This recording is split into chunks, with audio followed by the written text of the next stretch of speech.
Well, let's jump in here to chapter 13. I mean, this is one of those chapters where there are some obvious things, and of course, sprinkled in there is going to be some not so obvious things. And we're going to stick to our, trajectory, Old Testament backdrop for this sort of stuff. So there, I can sort of telegraph where we're going to go here, but as far as the beasts go, there's two of them, in this chapter. There's plenty of Old Testament antecedent material that could factor into that.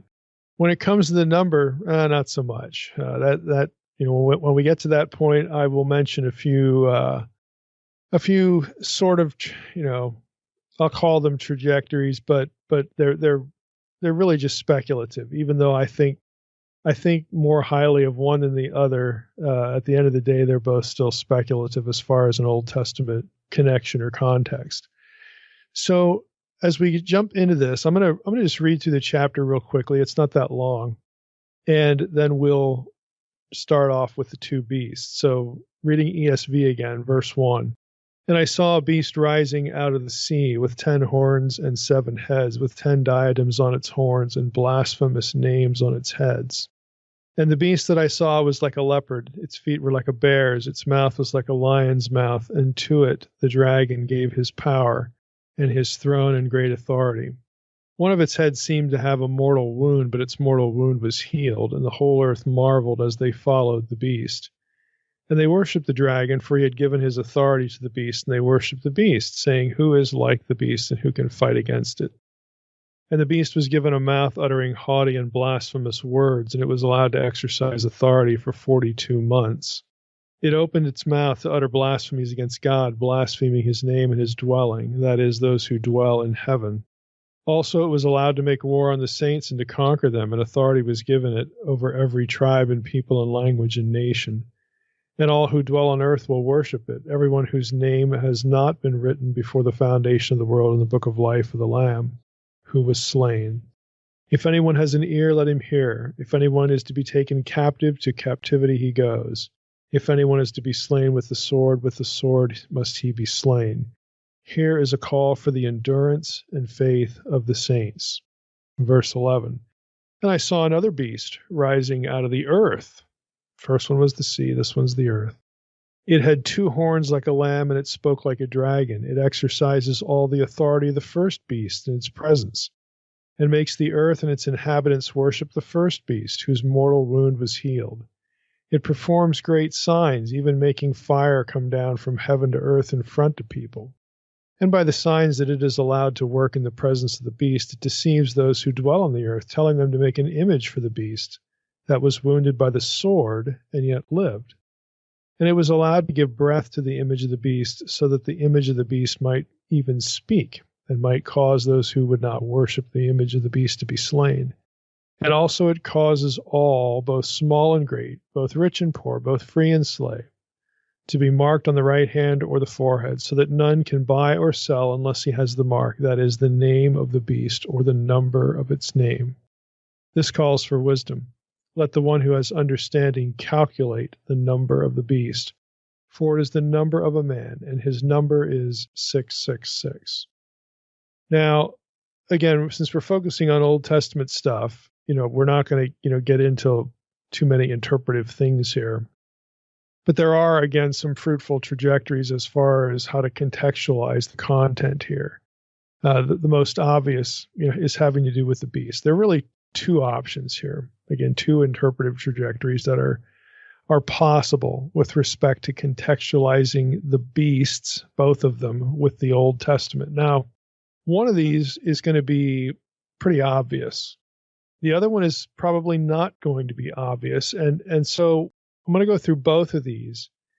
I don't really feel compelled to only go with one, the more obvious one.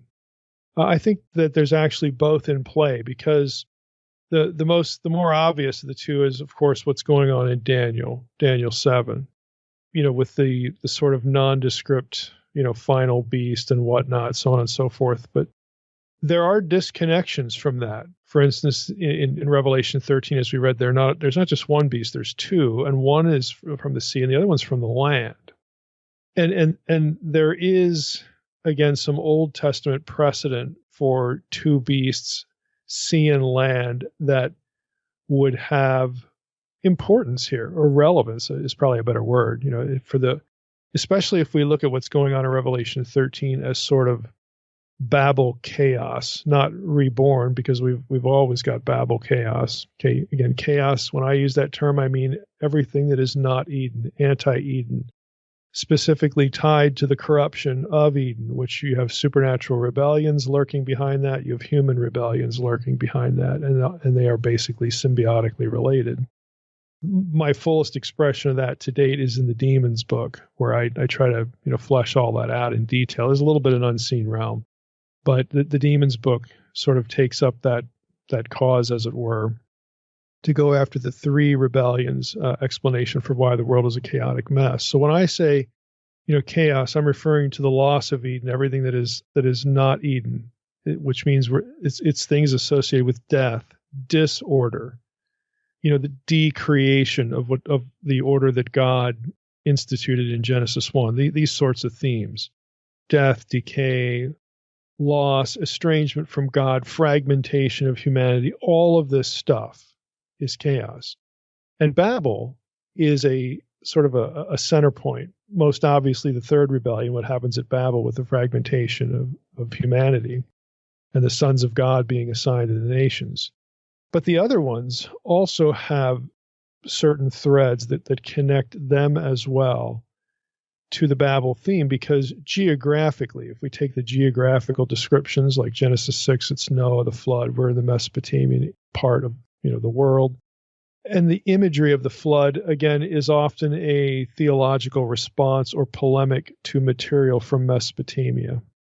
So there's that. And if you go even back to the first one, there's a good bit of material in Genesis 3, this first rebellion, that also connects in some way to Babylonian material. I mean, there's it's not that it's isolated to Babylon. You've got Canaan material as well, Canaanite. But if you loop in the Ezekiel 28 repurposing of this supernatural rebellion and the divine council, well, Ezekiel obviously writing from Babylon, there you go. So there's a number of things going on here that just connects all of it, the whole chaotic mess, to Babylon, both in terms of the history of the biblical story as it's told, again, the geographical orientation, the textual material that's used to tell the story, and then ultimately Babylon becomes the foil, for all that is terrible, all that, this ultimate reversal, like in the exile. Before that, you get Egypt playing the big bad role, and then you get Assyria, and then you get Babylon. But it's interesting how all three are described in chaos terms, and a number of which are Babylonish, even if it's not Babylon itself, even if it's Egypt or Assyria or something like that. So there are a lot of interconnections here. Again, it would take a whole book, to ferret out all of them and just go through all the material. But I think that's a necessary backdrop, because if we look at Revelation 13 sort of generally as the war against chaos, or chaos's war against the people of God and the plans of God, that opens the door a bit to the less expected backdrop to the two beasts. The first one is Daniel in Babylon, Daniel 7. That's going to be easy when we go through it to see that. But the other one is a little bit unexpected. So I'm going to start with the lesser expected of the two. So of the two trajectories, let's go to, for example, the beasts of Job. Okay, Job 40 and 41. You have the sea beast and the land beast. Elsewhere in Scripture, they're going to be described as Leviathan, and the twisting serpent, Leviathan, the chaos imagery that basically is known throughout the ancient Near East. And the land equivalent to chaos is Rahab. Okay, the land counterpart to Leviathan is Rahab. You actually get Rahab, mentioned in the same chaos context as Leviathan normally is in Psalm 89, for instance. So there's a land and a sea chaos monster, two of them in the Old Testament. And what again, this isn't unique to me. I'm going to quote from Beale and McDonough here in a moment, but You've got scholars, again, who have obviously noticed this, and they're well acquainted with the land and the sea chaos beast from the Old Testament. And so this seems like a natural trajectory to follow. So Beale and McDonough write, this is again from the commentary of the Old Testament in the New Testament, edited by Carson and Beale. They say the depiction of the two beasts in chapter 13 is based in part, and again, that's appropriately worded, in part on Job 40 and 41, which is the only place in the Old Testament that portrays two satanic beasts that oppose God. The only time where they're together. Elsewhere, they're separate, Leviathan, Rahab, so on and so forth. The sea monster of the Job passage also has a companion classified as a land beast. The term is therion, in Septuagint anyway. That's Job 40, 15 through 24. Now, both beasts are described with demonic attributes and are said to have been, quote, made to be mocked by the angels. Now, if you're quickly looking back and what's the verse there? Okay, it's Job 40, 19 and 20, and Job 41, 24 and 25, more importantly. You're not going to find it because this is the Septuagint. So I'm going to just open the Septuagint here real quickly and read some of this stuff because, again, since we don't really read the Septuagint, this is a little bit surprising. So wait till you hear this. So let's just go to Job 40 in the Septuagint. So Job 40, 19 and 20. This is describing, again, Leviathan. So I'll go up to verse 18. If a flood should happen, it is not taken notice of it. Trust that the Jordan shall rush up to its mouth. Shall one take it in its eye? Again, describing, basically creatures of the deep and, their effect on the land in this flood language, so on and so forth. Being caught in a snare, shall one pierce its nose? Now that's language that's going to be familiar from your English Bibles about Leviathan. Verse 20, and you will lead the serpent in by a fish hook and put a halter, or it's a question, and will you lead the serpent in by a fish hook and put a halter around its nose? Obviously, no. Job, you can't control, Leviathan. It's Leviathan. You're no match for it. If you keep reading in Job 41, again, in the Septuagint, here are the last two verses. There is nothing upon the earth like it, being made to be mocked at by my angels. It sees everything that is high, and it itself is king of all that is in the waters. So it's real interesting, again, in the Septuagint, you've got the big symbol for chaos, the Leviathan, the sea beast, is going to be mocked by the angels. Now I'm going to go back to Beale and McDonough. They keep going with this trajectory. The two beasts of Job 40 and 41 are echoed throughout Revelation 13, again, especially in the Septuagint, because Revelation is Greek, Septuagint is Greek in these two chapters. One is called a dragon from the sea. That's Job 40, 25. Again, the vocabulary is going to be shared between the Revelation and Job on these points. The land beast is to be slain by God with a sword. Again, later in Revelation 13, you get that, and that's Job 40, 19.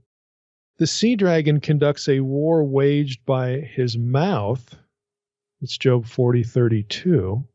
And if you recall Revelation 13, the beast is speaking great things against, God. Back to Beale and McDonough. So the sea dragon conducts a war waged by his mouth, and burning torches, quote unquote, and a flame goes out of his mouth. It's Job 41, 11 and 13, again, the Septuagint. There's nothing upon the earth like him. Job 41, 25. Again, going back to Revelation 13, this description of the beast as being like unique. I mean, it's the ultimate beast, the ultimate, chaos figure here. Beale and McDonough also say Jewish tradition held that on the fifth day of creation, God created Leviathan to be in the sea, and Behemoth, in the land counterpart, to dwell on the land. So you have Behemoth, also known as Rahab, and they give some references here. 1 Enoch 60, 7 through 10, 4 Ezra 6, 49 through 52, and some scattered rabbinic texts. I mean, this is a Jewish tradition that God created both of these. These two beasts were symbolic of the powers of evil and were to be destroyed at the final judgment.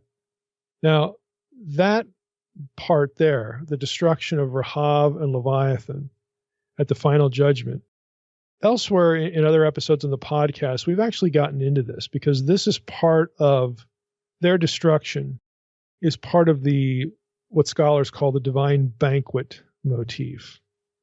The final Passover, the final, the Christians would call it the marriage supper of the Lamb, this great eschatological meal with God and with his people.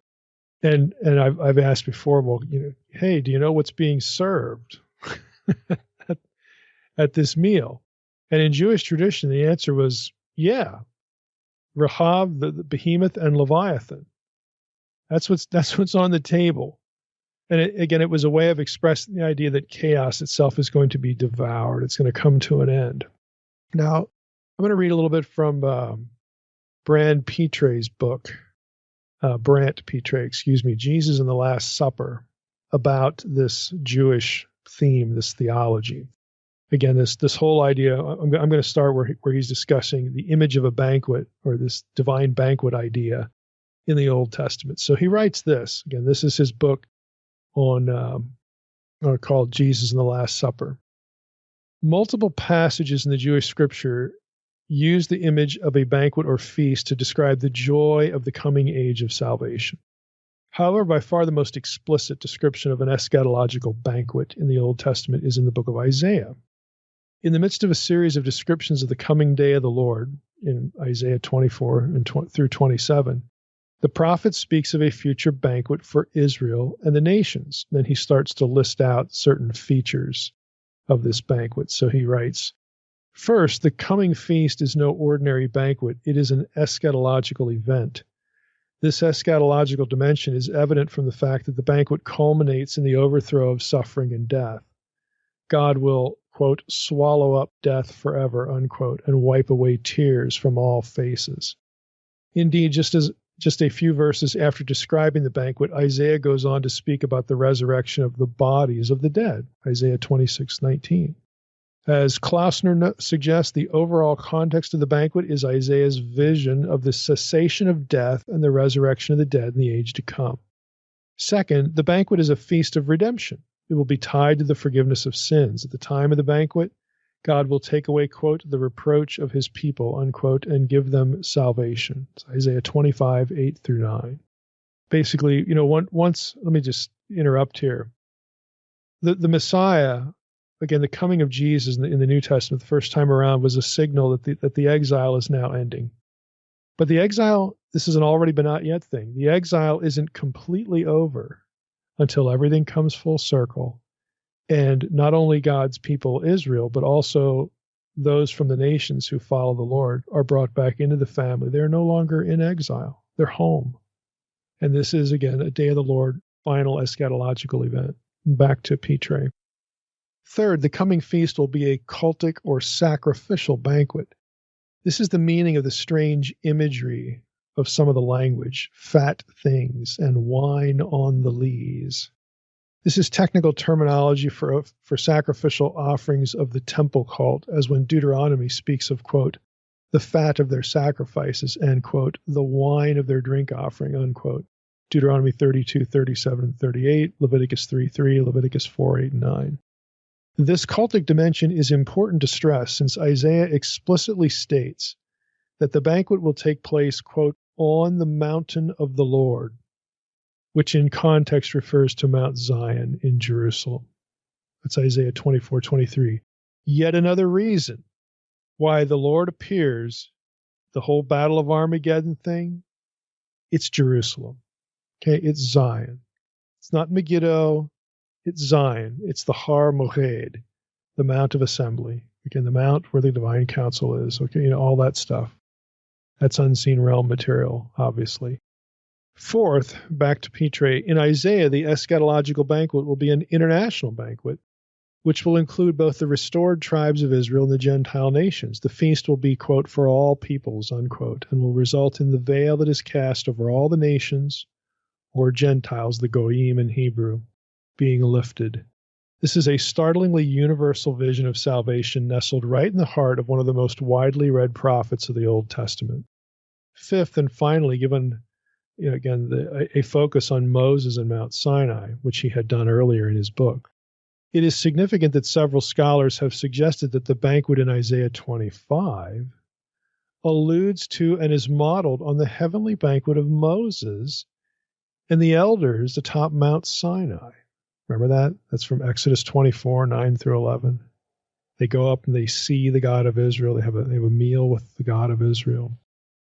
Now, other banquet texts that he gets into in the book, obviously we don't have time to go through all these. Isaiah 55, 1 through 3, 62, 8 and 9, 65, 13, 65, 17 and 18, Zechariah 9, 11 and 12, Zechariah 9, 16 and 17. This is it's not a little thing. It's not a little theme. It's not like just one passage. It's not just Isaiah 24 through 27, but you've got a number of places that talk about this eschatological banquet with these themes. Petre also writes, perhaps the most elaborate description of the Messianic banquet comes to us from Second Baruch. Again, this is Second Temple Jewish literature, pseudepigraphical literature in this case, which is commonly dated to the 1st century AD.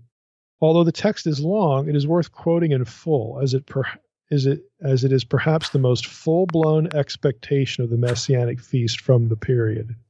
So he's going to quote this Second Baruch passage. I'm going to quote at least part of it here.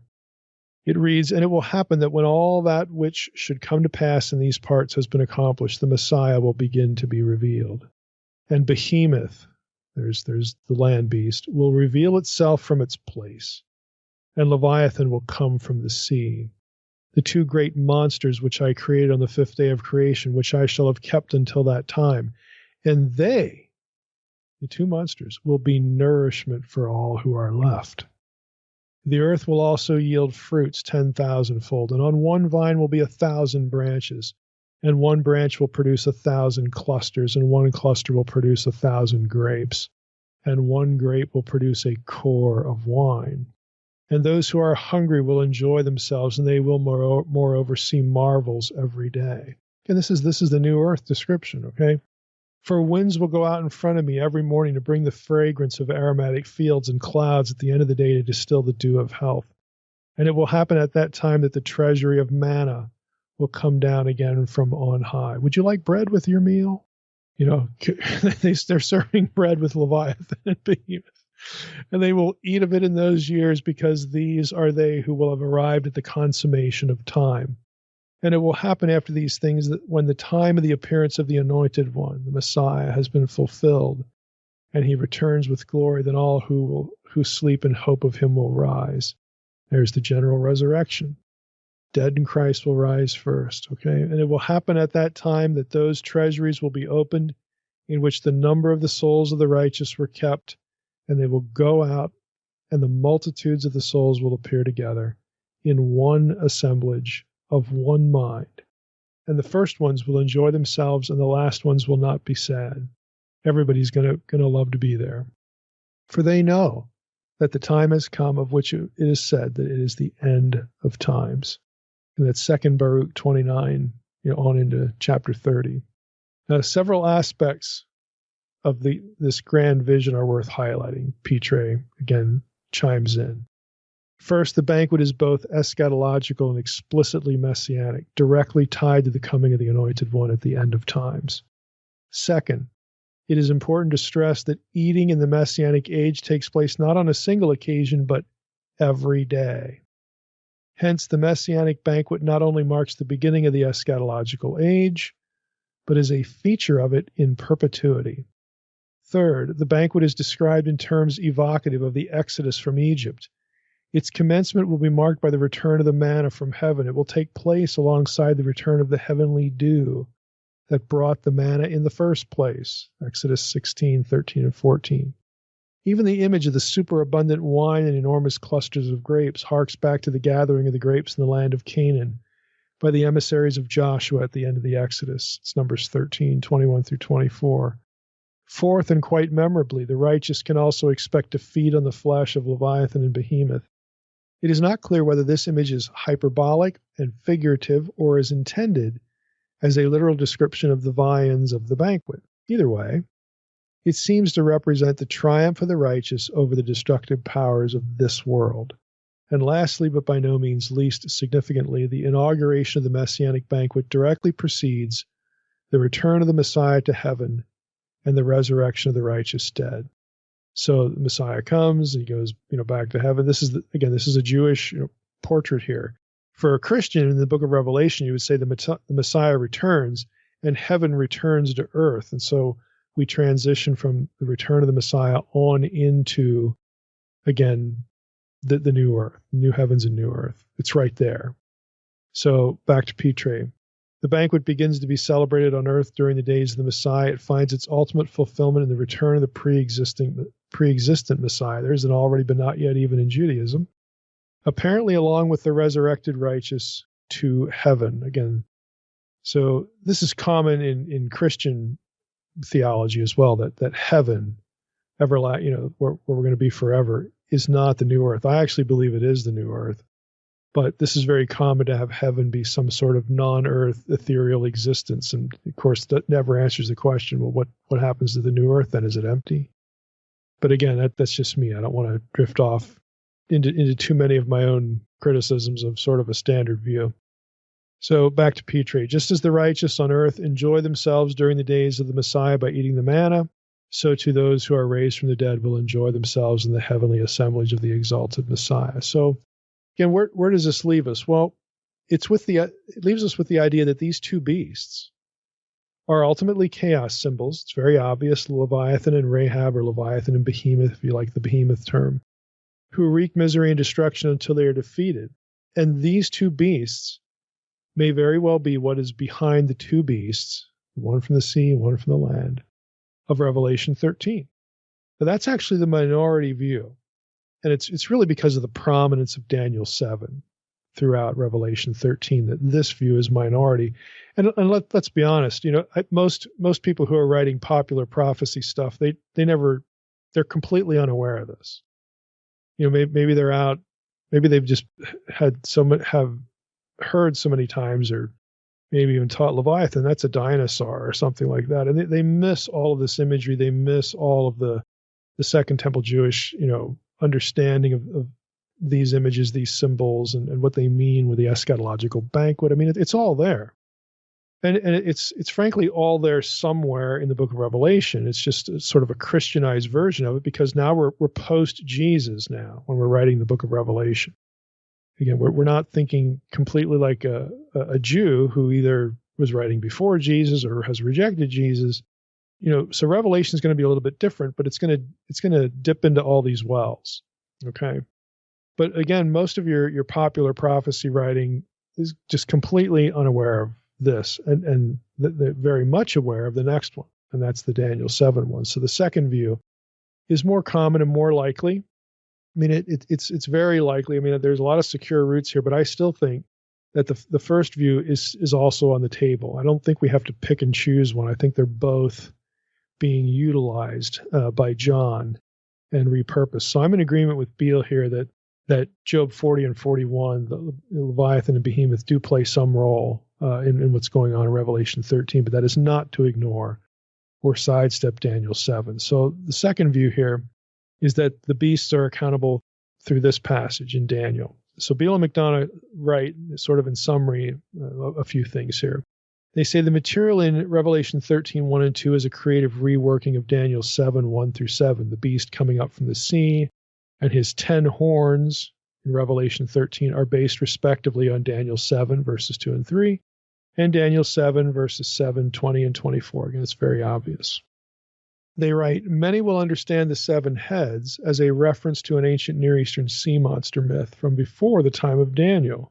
He's referring here to the Ugaritic stuff, the defeat of Yam, the defeat of Leviathan, who is Yam in Ugaritic texts. And so he cites some Ugaritic texts here.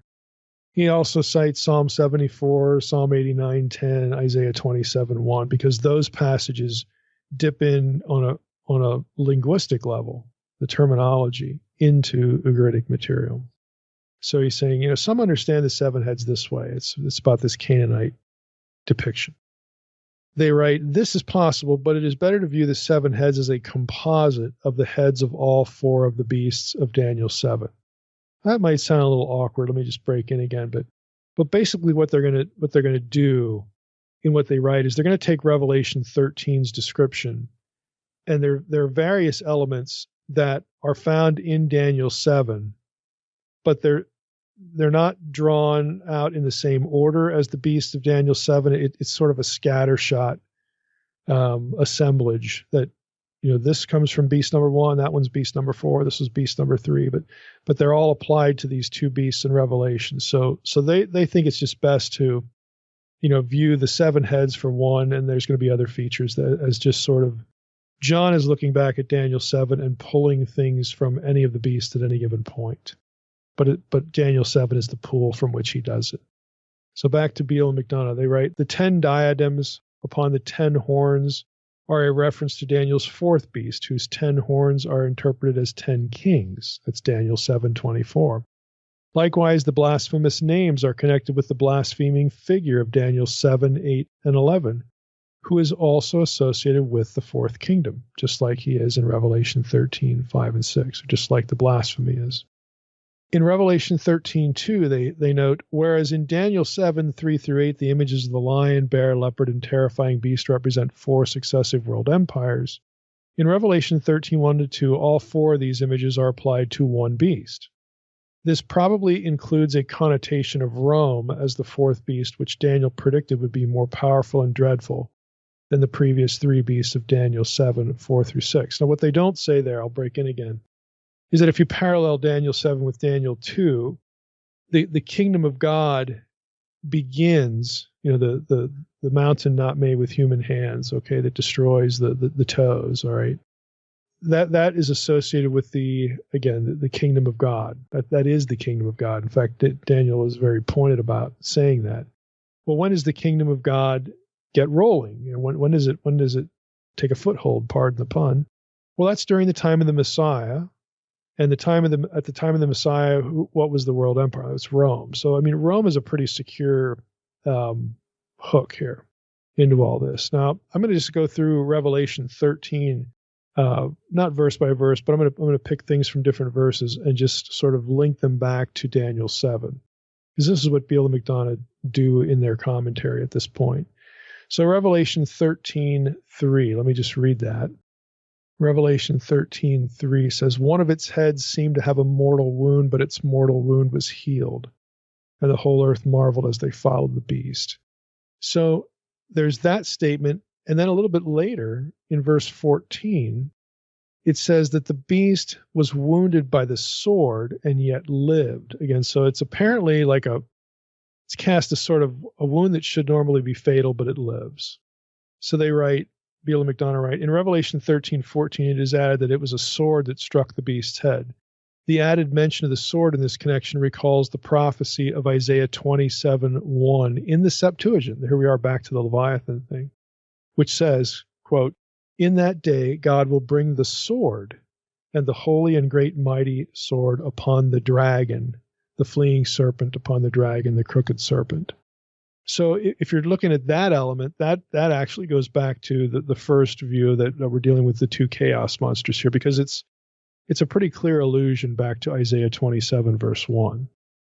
If we go to Revelation 13:4, the phrase denoting authority probably goes back to Daniel 7:6, even though if we're reading the Septuagint of Daniel 7, this is going to be said of the 3rd beast in particular. But again, the argument is, and I think it's a reasonable argument, that since all of the features of Daniel 7 or the beast, the things about all the beasts in Daniel 7, John is drawing on all those things to portray 2 beasts, and most of them specifically go to the 1st beast. But verse 4 says they worship the dragon, for he had given his authority to the beast, so on and so forth. So that's probably an allusion. The argument is back to Daniel 7:6. Let me just read that. Daniel 7:6. I'll read it in English, not from the Septuagint. Let's see here. As I looked, and behold, another like a leopard, 4 wings of a bird on its back. The beast had 4 heads, and dominion, i.e. authority, was given to it. So there seems to be a connection there. Revelation 13:5 and 6. The reference in verse 5 to the beast expressing his authority through speech has clear parallels in Daniel 7, verse 6, verse 8, verse 11, verse 20, and verse 25. Specifically, if you're looking at this in the Septuagint, in Daniel 7, verse 6 and verse 8, we read that a tongue was given to the beast, a mouth speaking great things. And again, that you get a good bit of that vocabulary in verses 5 and 6 in Revelation 13. Here's what it says. The beast was given a mouth, uttering haughty and blasphemous words, and it was allowed to exercise authority for 42 months. It opened its mouth to utter blasphemies against God, blaspheming his name and his dwelling. So the beast was given, a mouth, or he's given, again, this ability to speak. The given terminology is a little odd, but it actually comes from Daniel 7. That's the language there. Verse 7. In Revelation 13:7, the first part of it, the focus shifts back again to the prophecy of Daniel 7. So in verse 7, we have here, the beast was allowed to make war on the saints and to conquer them. And again, authority was given to it over every tribe, people, language, and nation. So if we go to Daniel 7 in the Septuagint, and I think it's around, verse 8. Let's just read Daniel 7:8. And indeed, many councils were being given among its horns, and behold, a different horn sprang up in the middle of them, a small one among its horns. And 3 of the previous horns dried up on account of it, and behold, eyes just like human eyes were in this horn, and a mouth speaking great boastful things. And it began to make war against the holy ones. And it's very clearly the source for Revelation 13 in verse 7. Go on to verse 10. Beale and McDonough write this. Let me just read verse 10 here. If anyone is to be taken captive, or to captivity he goes. If anyone is to be slain with the sword must he be slain. This is a call for the endurance of the faith of the saints. So they write, again, this phrase, if anyone is destined for captivity, to captivity he must go, and so on, is a paraphrase combining Jeremiah 15:2, Jeremiah 43:11, where Jeremiah prophesies to Israel that God has destined them to go into captivity and suffer from the sword. This is a penalty for their unbelief and sin. In the present context here in Revelation 13, it appears to apply to genuine believers, though, who suffer persecution for their witness. Again, that I can see where you could go with that direction. In the Septuagint, again, what they're doing throughout their whole treatment of this is they're comparing the Greek of Revelation to, they're looking up these terms, this vocabulary in the Septuagint. And you find out that the vocabulary here from verse 10 is a mixture from these 2 verses in Jeremiah. So you have the people of God, not going into exile because of sin, that was the Jeremiah context, but the people of God suffering because of the beasts, because they're under persecution. It's just that John draws this language. So many have noticed that these beasts, just generally, this is just, I'm interjecting again. You probably noticed at this point that the beasts sort of imitate Christ in certain ways. You have this lethal wound that gets healed, for instance. You've got this authority, given, it's illegitimate authority, but yet, again, some of this language you could find in Daniel 7 for the Son of Man and being given the kingdom and everlasting dominion and all this. But, it seems like there's this counterfeit thing going on, which would make sense because what we're headed to now is the mark of the beast, and the mark is a number and a name. You bear the name of the beast. I think this is a good place to bring this up because really bearing the name is behind the name of the beast idea, not the number itself, but the concept of bearing the name, which is very Old Testament. We had Carmen Imes on. This is what her whole book is about, bearing the name at Sinai, this thing about how in ancient Israel, there was this concept. It's really imaging, but in the book of Exodus and throughout the Torah, the idea of imaging God, being God's proxy, as it were, gets recycled and re-expressed in terms of bearing the name of Yahweh every day in life and among the nations. You represent him. You are his proxies. You are his kingdom of priests, a holy nation. You corporately, the whole country, the whole nation was supposed to represent him. They were supposed to be his image, and they bore his name. We're going to get into some Torah passages here that talk about this. But if that's the case, again, then what you have here is the beasts, and again, ultimately with this number and so on and so forth, this is a counterfeit idea. Now, for Christians who read the book of Revelation, they can see the antichrist, the false Christ idea, the opposer Christ, or poser Christ, I guess you could say. I tend to think of antichrist not as being a sort of fake, but as being a sort of a mirror counterpart enemy, that sort of thing. So that's very common for believers, who are studying Scripture and getting into prophecy to see that. But what they don't see is how the name of the beast, bearing the name, is also a counterfeit. And on the other side of it is bearing the name of Christ. And both of these they're really metaphors, okay, for who you align yourself with, who you represent. Just whose proxy are you? Are you the proxy of the God of Israel and Jesus, or are you the proxy of the beast? Okay, this is what bearing the name refers to. So we often don't see that because maybe we're just too fixated on what the number means, or Antichrist, the false Christ. Okay, I get that, but there's an anti-name bearing thing going on here too. It's a pseudo counterpart, and if you have that in your head, then at least the rationale, at least the concept of bearing the mark, which is the name of the beast, okay, that has an Old Testament flavor to it that makes it comprehensible. It's not about wearing barcodes, okay? It's not about stuff like this. It's about whose side are you on? And yeah, you could talk about how believers or whoever in the world might be manipulated into turning against the Lord and following the beast. I understand that. There's a lot of latitude here as to how this would sort of get lived out if we were like right here present at the time, with all this stuff going on. But fundamentally, it is about what or who is your believing loyalty choice. Is it Jesus or is it the beast? Whose name do you bear? Okay. Who is your master? Who is your owner? Okay. All these things that go into name bearing as a concept. Now, I think again, this is really significant to observe. Beale and McDonough sort of touch on this.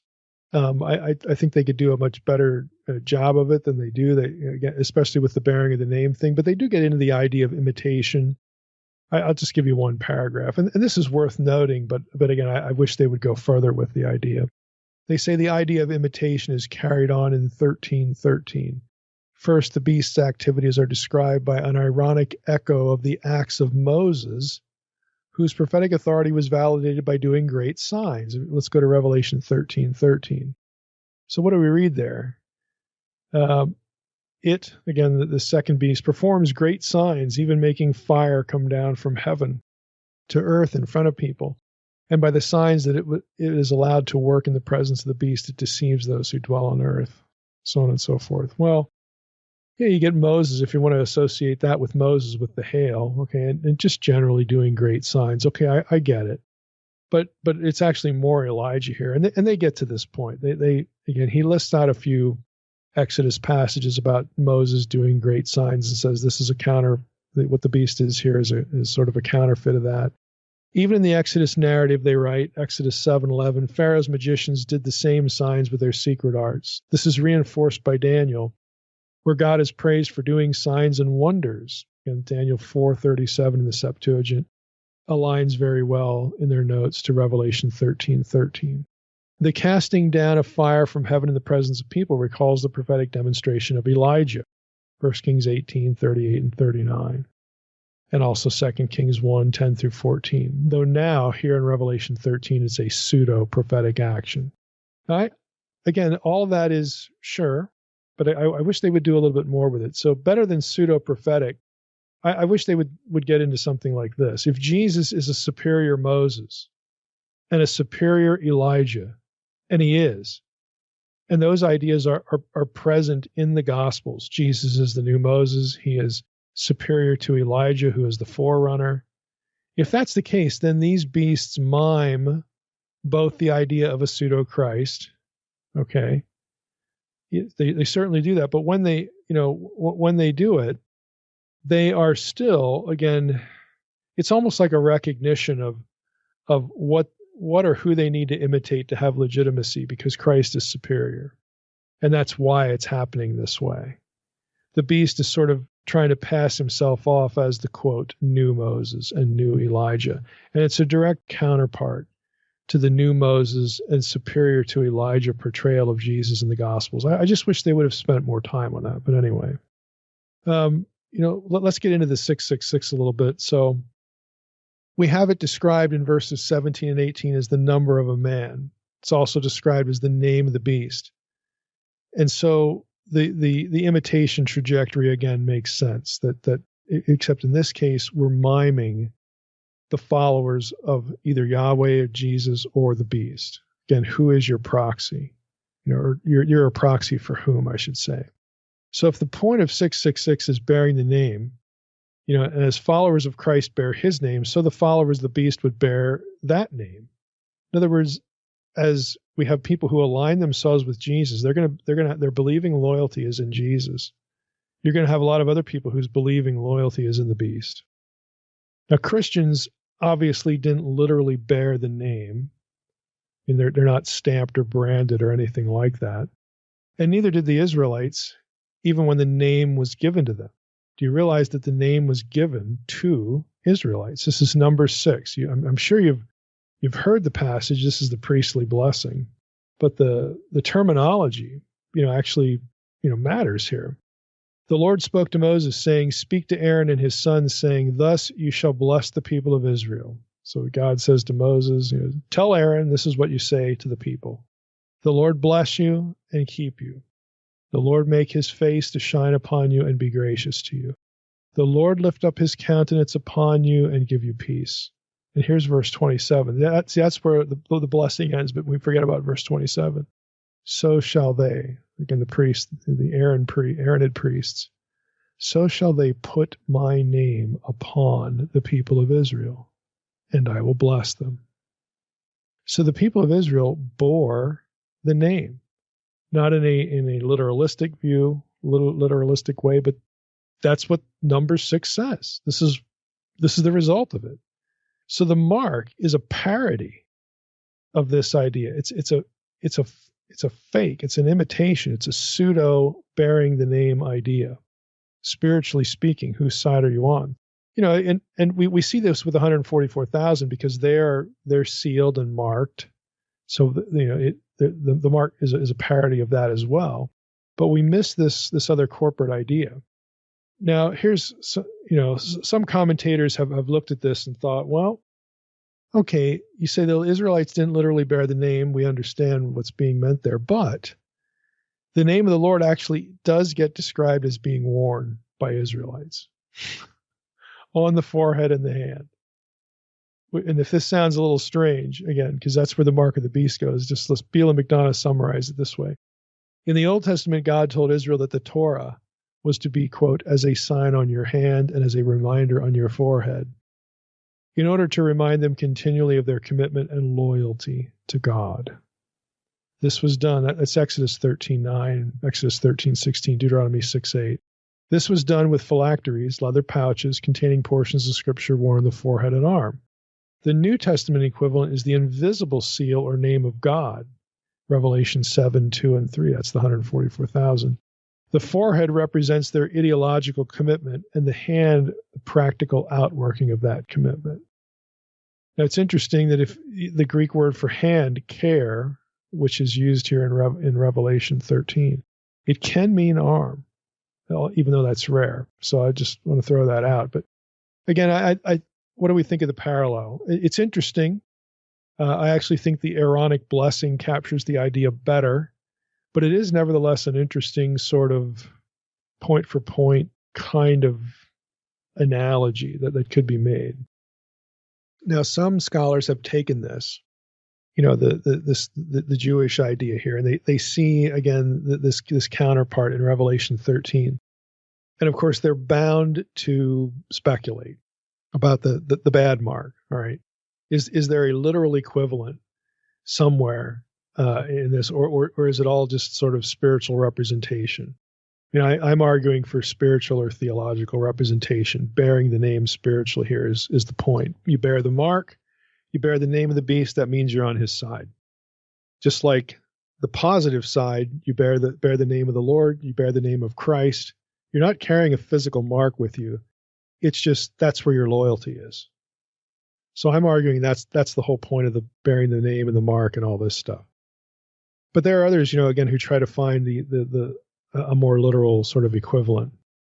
So On notes 1 Second Temple parallel. He says, according to 3rd Maccabees 2, 28 and 29, Ptolemy IV Philopater, who lived he reigned 221 to 204 BC, inaugurated a program of persecution against Egyptian Jews in which he required them to enroll in a census and to be branded with the ivy leaf of Dionysus. Those who did not cooperate were executed. It is likely that Ptolemy IV, who was particularly devoted to Dionysus, also himself sported this brand. Again, well, is that really what John's thinking about? I don't know. It feels a little dubious to me, but I thought I would mention it. You have Psalms of Solomon, another possible point of reference. Again, this is Second Temple Jewish literature.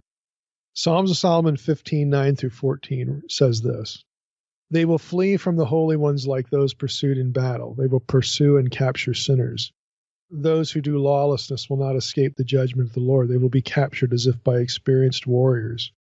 For the sign of destruction is upon their forehead, and the inheritance of sinners is destruction and darkness. Their lawless acts will pursue them to Hades below. Well, again, this stamping on the forehead thing, it's not really the same context. Here it's aimed against Jews. I doubt this is what John's thinking about. Now, I would say there's a general weak point to all of this, and that's the buying or the selling. So my own predilection here, if we'll get interpretive to this extent, is that I look at Revelation 13 with the two beasts, again, which I view as metaphors for chaos, basically the whole world gone to hell. And Christians, as a result, are persecuted by the chaos system. Part of that persecution is going to be you can't buy or sell. So that I take it as a point of oppression, but I don't think it's based upon a physical mark that anybody's taking. I do think it's based on the fact that you're a Christian. That's enough to target you, that you will refuse to denounce Christ, to deny Christ, and assign your loyalty to the beast, i.e. to the antichrist system. That alone is sufficient to say, well, you're not shopping here. So I that actually feels more sinister to me than, again, some of the scenarios that people come up with. But again, scholars try to ferret out possible ways that buying and selling fit in with a physical mark, and none of it has an Old Testament context. It's all Greco-Roman. So On, for instance, writes this: the connection of buying and selling with the charagma, that's the Greek term, the mark of the beast, has been understood as a reference to the use of Roman coins, which bore the portraits and names of Roman emperors. The inability to buy or sell would then be the result of refusing to use Roman coins. He writes, this has a parallel in the Jewish prohibition of images, which for some, such as the Zealots, included the image of the emperor on Roman coins. Well, really? I mean, it just feels weak. I mean, this is nice, but that isn't really what the passage describes, refusing to use coins. It says you can't buy or sell. It doesn't say that Christians refuse to use coins. It doesn't say that the image is on coins. The image is on the hand of the forehead. Okay, again, which has theological imagery to it that we've already talked about in this episode back into the Old Testament. The word of the Lord, again, the name being placed upon the people of God by the priests. To me, that makes a whole lot more sense than making the passage talk about, I don't want to use those coins. But again, this is kind of where people go. Now Owen knows this, and he admits later, he says, quote, "There's no evidence that people were stamped on their hands or foreheads with coin images." Well, no, there isn't. And so it's nice that we can, be forthright there, but I think he and other commentators more or less just struggle with this. So in the last part of our episode, what about the number itself? Well, I hate to disappoint people. Maybe you won't go away disappointed after I say what I say, but there's no real secure Old Testament contribution here. Now, when I say secure, I mean there's nothing that I can look at or anybody else can find in the text that really fits well with the number 666. In other words, it's not like, hey, we can go through Revelation 13, and there's like 30 places where we can see Daniel is quoted in the Septuagint. I mean, we just gave a little sampling here in this episode. There's nothing like that for the number. Typically what you get in commentaries is you get suggestions of people whose names could correspond to this. And they're all Greco-Roman. They all have weaknesses, which is why this hasn't been resolved. So the typical name explanations like Nero, well, yeah, Nero works if you spell his name a certain way. Like one of them is you add an N to it, which again, that was a spelling for Nero. So, okay. Domitian, you can get to Domitian through gematria, again, letters corresponding to numbers, depending on what the spelling used, depending on if you use sort of a nickname or an abbreviation part of it. It just feels like cheating at some point, okay? Another candidate would be Pythagorean magic squares. Magic squares are essentially Sudoku, where the vertical line, horizontal line, diagonal lines, they all add up to the same number, okay? So some have pointed out that 666 is the Pythagorean magic square of the sun. So now you get solar deity imagery in there, Zeus and whoever, Owen calls these triangular numbers, and so do other scholars, but magic square is what I'm used to. Again, is this really what we're talking about? Would John have known of the Pythagorean system? Now, there are actually serious weaknesses to the Pythagorean element here, and I've put this in the protected folder. I came across, I didn't have this earlier when we got to some of the numbers elsewhere, earlier in the book of Revelation, but I was able to procure something this week that I'm putting in the protected folder. And for those of you who are like really into Bible number stuff, this is the article. Okay. In other words, when I say that, this is the most thorough treatment of the subject. It's over 60 pages. It's by Adela Yarbrough Collins, and her treatment here is basically has not been superseded. So it's called Numerical Symbolism in Jewish and Early Christian Apocalyptic Literature. She goes through everything. Dead Sea Scrolls, Philo, Enoch, New Testament, Pythagoras, all of it. Okay? It's a great article, but it doesn't solve the problem. All of these suggestions are Greco-Roman. Now, I find the one that's most intriguing, just to drift off into Greco-Roman land here, and there's a reason why I find it intriguing that does link back to the Old Testament, is Irenaeus' suggestion. And I wrote about this in Reversing Hermon, but I'm going to give you, this is John J. Collins in DDD. This is the first Collins. This is actually her husband. He has the entry on Titans in DDD, and he writes this: the name Titan, is not found as such in the writings of the New Testament, but may be hidden in 666 in Revelation 13:18, the number of the beast and also of a man. One of the solutions of this riddle that have been listed by Irenaeus actually lists a few of these, but this is the one that is most interesting. And so Collins says one of the solutions happens to be Teiton. There's a specific spelling. And this is something Irenaeus brings up in his book, or his writing Against Heresies 5:30 and 3. So it happens to be Teiton, of which the numerical values 300 plus 5 plus 10 plus 300 plus 1 plus 50 add up to 666. Irenaeus comments that this solution is particularly convincing to himself, where is particularly convincing to himself because it is not the name of an actually venerated god or known king, but nevertheless a divine and kingly, even a tyrant's name. So it gave a certain flexibility. Interestingly enough, everybody says that the Nero thing solves the 666 problem. Irenaeus doesn't even bring it up. He doesn't even bring Nero up. He's well acquainted with Nero, folks. And he didn't find that at all persuasive or even interesting. So he takes this different trajectory. Now, why should we care? Again, I discussed this a bit in Reversing Hermon with 666 and Titan, Tayton. There's no direct Old Testament reference here. So it's an analogical argument. Basically, it goes like this. 666 points to a Titan. The Titans were the giants, okay, the Greco-Roman retelling of Genesis 6. One of those was Nimrod in Jewish tradition. Not in the Bible. Nimrod is called a Gibor, and Gibor does not have to mean giant. David is called a Gibor. God is called a Gibor. Okay, it doesn't have to mean giant. So let's get that straight. But you go from 666 to Titans, to giants, to Nimrod. And Nimrod, of course, is associated with, drum roll please, Babel. And of course, Revelation's Antichrist is associated with Babel, Babylon the great whore. Again, there's no biblical text that makes those connections, but they're interesting. So I wrote in Reversing Hermon this little bit here. The point being made here is not that Antichrist will be a giant. Okay, please. No biblical or Enochic text draws such a conclusion. Rather, the material indicates that Second Temple Jewish readers of Revelation may have parsed the Antichrist as having a direct association with the fallen watchers, the classical Titans, and the giants. That's possible. And the Nimrod trajectory establishes that possibility.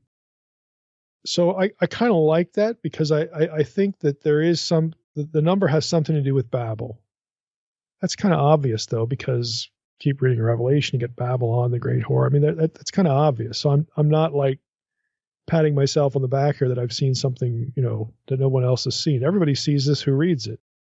So what I'm interested in is what's the Babel connection? Now, we certainly have a chaos connection with the two beasts. That's in play, absolutely. And then we get this number, and what I want to see, where I think the answer is going to be, and we may never find it, but it's going to have some connection to Babel chaos stuff. Now, I have to mention one other thing. I also recently came across an article that tries to make the argument 666 from the Old Testament, and I don't find this persuasive at all. I'm going to tell you why, but I also put this in the protective folder. So 666 as a number is actually mentioned 3 times in the Old Testament. The first one is that it's the number of the talents of gold that Solomon collected each year.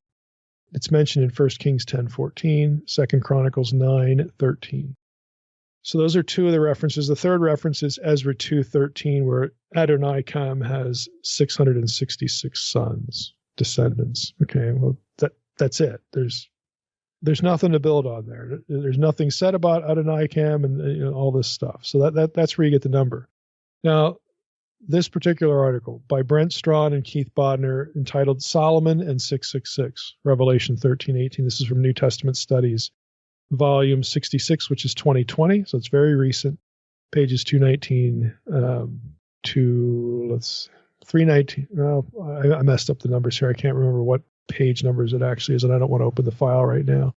But it's 8-10 pages. It's not real long. Here's what they argue. This is from their abstract.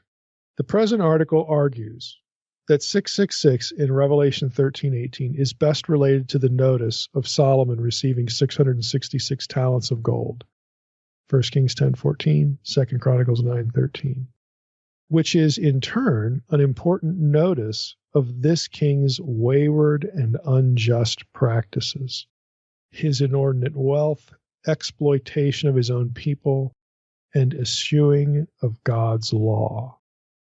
So basically, in non-academies, Solomon got 666 talents of gold. He got lots of other stuff too, but the 666 talents, and that shows that Solomon was an evil, sinister monarch that was just milking everybody for his wealth, and he exploited his own people. And this is one of the things that you're not supposed to do as a king according to the Torah. And so that becomes why we see 666 used of the Antichrist.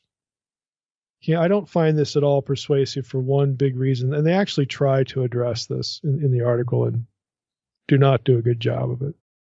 Solomon's portrayal in Second Temple Jewish literature is not a bad one. He's an exorcist. He has power over demons. Basically, he's the exact opposite of what he would be if he turns out to be the foil or the touch point for the Antichrist. So I think this is really weak. But I wanted to mention it because some of you will know that the number 666 occurs in the Old Testament. There you go. Again, I just don't find that option persuasive. I don't find any of the Greco-Roman options persuasive. I'll admit that I'm influenced by Irenaeus here. If he yawned at the suggestion of Nero, well, to me that says something. And again, all of these systems that try to align with certain names, they kind of cheat a little bit, to make it work. None of these things has won the day. The closest you get to a consensus is the Nero thing, but people are very quick to point out that you have to fiddle a little bit. The one advantage it has is it also accounts for the textual variance, 616. Some passages or some manuscripts of Revelation 13:18 do not say 666, they say 616. And if you spell Nero an altogether different way, you can get 616. So it can account for both of them. But to me, that just sort of demonstrates somewhat the artificiality of it. And again, if Irenaeus just thought, why would we even think that? To me, that suggests something there. That to me, that's actually a strong argument that we don't need to take Nero too seriously, because Irenaeus is very close, a lot closer than we are to the period. He's, one of the early fathers. He knows all about Nero because Nero put Paul and Peter to death. I mean, you would think if this idea of Nero being the beast, this Nero, this legend of Nero being revived and all this stuff, you think as sort of how that circulated, and it did circulate in the ancient world. People were freaked out by Nero that he would come back from the dead and all this, not even for biblical reasons, just generally. There's that. It's current. People are thinking about it. They're talking about it. They fear it. You've got this number thing going on, and Irenaeus doesn't even bat an eye, not even on the radar. Gives it no consideration at all. Again, to me, that is a good argument against it. So again, none of these things are going to solve the problem. Just to summarize here as we close, the one I prefer again is, I'll prefer something that has a connection to Babel. And right now, all you have is an analogous reasoning chain, that goes back to Tatan, the Titans, and Hermon, and Nimrod, and all this kind of stuff. You have to dip into Second Temple Jewish thinking about Nimrod. And equate him with Babel, and it's possible. All these things are possible. All the elements of this logic chain are possible. The problem is that the logic chain is never spelled out in Scripture. Not even part of the logic chain is spelled out in Scripture. All of the links in the chain are isolated from each other, scripturally speaking, except for Nimrod and Babel. That's about the only one you've got. There's a direct connection there. So where does that leave us? Well, it leaves us in the quandary that we started with. Nobody knows really what this specifically is talking about, and there really isn't a clear Old Testament precedent. Maybe what I've just suggested is the right way to think about it. I don't know, neither does anybody else, because we're dealing with really the absence of data when it comes to text, at least to this point, as far as I've been able to find. And I've looked at a lot of stuff, so I'm not holding my breath. But that's kind of where we are with the whole issue. So the real meat here is with the beasts. I think it helps. I think it helps solidify a chaos orientation to the whole chapter. And again, with that, we'll bring this one to a close. That's really the Old Testament contribution to Revelation 13.